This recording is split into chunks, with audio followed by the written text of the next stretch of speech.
Elle est papivore. Julie Osillon est relieuse et elle ne travaille qu'avec le papier qui supporte le contenu du livre et sert aussi de contenant. L'ouvrage est comme radiographié, exposé, réinventé avec des techniques qui n'appartiennent qu'à la créatrice. C'est bluffant. Julie Osillon, c'est quelqu'un de plutôt souriant et on la comprend. Depuis qu'elle a découvert la reliure lors de ses études d'art graphique à l'école Estienne, elle s'est épris de ce savoir-faire et enchaîne les projets qui la passionnent. Son quotidien, revisiter les techniques traditionnelles avec une bonne dose de créativité. Bienvenue dans le monde fascinant rempli de papier, de fils et de plis.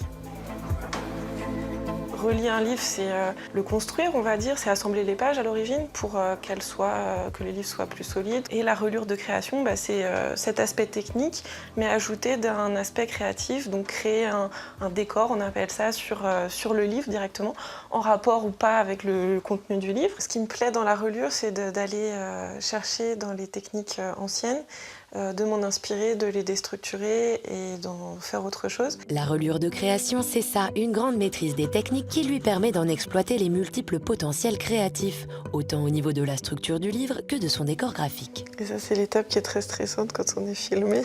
Voilà, c'est bon.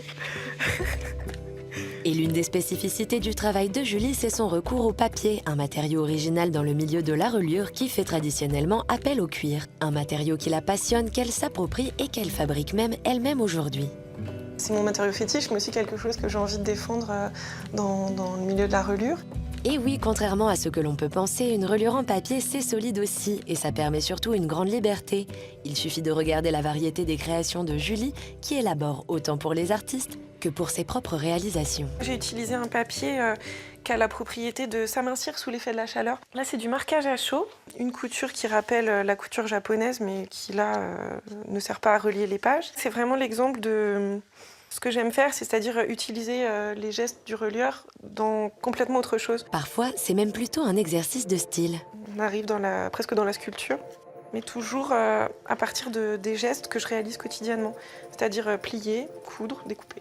Car pour Julie, c'est le travail de recherche qui est primordial. Insatiable et curieuse, elle s'approprie, transforme, déstructure, teste pour mieux élaborer de nouvelles techniques. Un travail exigeant qui est soutenu par de nombreux prix et bourses, comme celle du Musée royal de Marimont en Belgique. Je vais travailler pendant un peu plus d'1 an sur ce que j'ai appelé la reliure à plat rapporté sur pli. Oui, c'est un peu technique au niveau reliure, là. Je sais pas si c'est très intéressant. Ça a l'air plutôt technique en effet, comme tout ce que Julie entreprend finalement. Car derrière l'apparente simplicité de son travail, ce sont des heures et des heures de recherche et des tas de prototypes. Donc ça, c'était pour un livre, L'Instant du Givre, un livre de poésie avec des gravures qui étaient sur des feuilles simples. Ce que j'avais envie de réussir à faire, c'était à la fois de relier les feuilles doubles, donc les feuilles dans lesquelles on peut faire une couture, en même temps de laisser les feuilles simples amovibles. Donc j'ai créé ce petit système de coins qui permet de retirer les pages, de les regarder en face du poème de son choix.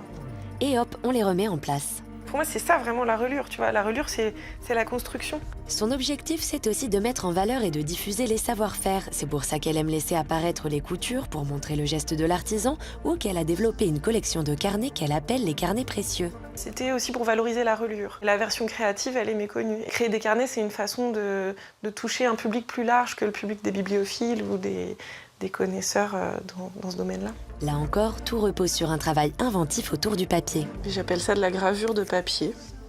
Donc c'est un travail que certains ont trouvé rébarbatif, mais qui m'amuse. Aujourd'hui, ces carnets sont représentés lors d'une exposition aux Ateliers de Paris, à laquelle Julie participe parmi d'autres jeunes créateurs de divers horizons. On est dans la galerie des Ateliers de Paris, qui ont organisé l'exposition Sous le soleil exactement. Donc c'est une expo sur le thème de la couleur jaune. Pour l'occasion, j'ai créé la collection Bouton d'or, donc une collection de carnets jaunes avec des techniques de reliure différentes. J'aime bien l'idée d'exposer mes carnets. Comme on voit là, ils sont mis à la verticale comme des petites sculptures. À lire ou à contempler, le travail de Julie ne cesse de se réinventer. On lui souhaite un avenir ensoleillé.